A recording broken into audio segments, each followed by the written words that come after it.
காணக்கூடாத அதரிசனமான தேவன் மனுஷ சாயலானார். தேவாதி தேவன் மாம்சத்தில் வெளிப்பட்டார்.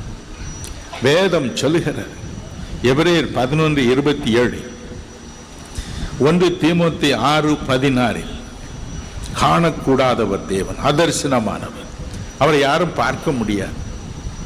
ஆகவே அவருடைய குணாதிசயங்களை விளங்கிக் கொள்ளவும் முடியாது.